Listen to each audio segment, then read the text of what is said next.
We already have the first reaction. So now I'm going to turn to the panelists to get 1 or 2 reactions from them in response to the story they've heard. This is beyond the data that we throw out there every day. These are personal stories. And of course, we have many other young people that are facing these barriers and these challenges. And I'm going to throw the floor open. You can just react to the story and maybe share one commitment that you believe that you can do through your work or office to support these young people. Thank you. Can I start? Thank you very much, and thank you to our young hearts that have just spoken to us. Just quickly, mentally, we have 70% of our population young adults. And that means we have 161 million young adults in Nigeria if you use 230 million population. And from Kano, you have about 11 million youth. And if you say 58 are in agriculture, you have 6 million youth. Down to Bayelsa, you have about 900,000 young people engaged in agriculture. And I'm bringing this up because data is key. In this country, we look at national for everything, but agriculture is on concurrent list. And so no matter what we do at the center, we cannot reach everyone. We need to also challenge the states and to come up with their programs. That's one. Very important. Let's move from looking at policy from the national perspective to bring it down to states. What are they doing?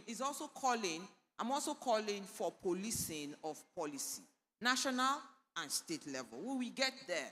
The other aspect I want to quickly talk about is how to get to the youth and women and youth. Let me tell you, when I was doing my PhD, I did a research on our Aldin program and some other programs we've had. And I asked questions, and I worked in 5 states. I realized that it was only projects, special projects, that have the capacity to reach more people than even what government is doing. So I want us to look at this and to ask questions. Is it possible for us to have part of our budget across the ministries, particularly in the food systems, target this project and send funding and monitor how it is used? You've heard today, very few people will come up and say, government intervention got to me. Because government intervention is so small, and only projects can reach more people. So you can see it yourself. And also to call on the youth, if you have read agriculture, let's start with that. You have read agriculture.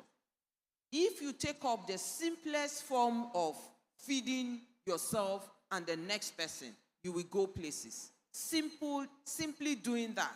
Just feeding yourself and the next person. Perhaps it's poultry, perhaps it's sheep and goat, perhaps it's vegetable, and whatever it is. It's difficult. I am not saying it is easy, but I am saying it is possible. Thank you.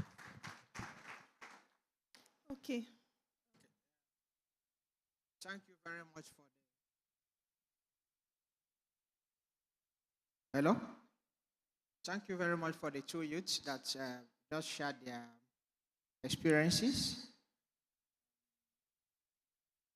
I will first of all address the issue of access to land. Like I stated earlier, Mr. President is very intentional in every policy design, policy conceptualization, design, then the framework for implementation, that is always stressing on how many percent of the beneficiaries allocated to women, to youths, to persons with disability, and also persons from internally displaced communities, because he knows that they're already constrained, they are challenged.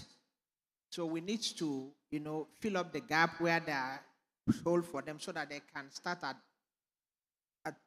at an equal footing with others that are advantaged.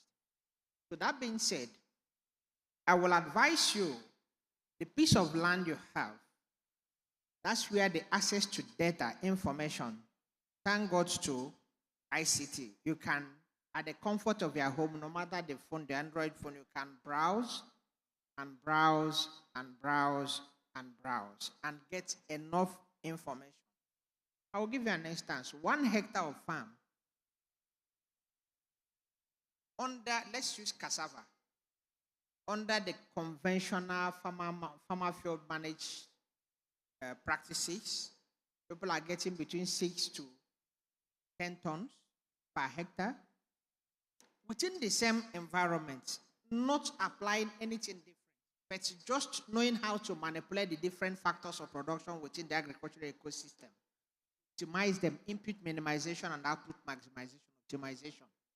People are getting 35 to 40 tons. A farm, cassava farm in Ekiti State, about our farm. So, that person that is adopting the traditionally conventional practice, getting 6 to 10 tons, let's give them the upper limit, 10 tons. A ton of cassava is 75,000 naira per ton. So that 10 tons is 750,000. That person will not make profit. That person will be incurring losses. But the other person that have been able to adopt the good agronomic package of practice to optimize yield, making, say, 35 to 40. Let's even bring it down to the lower limit. This one disadvantage, we gave him the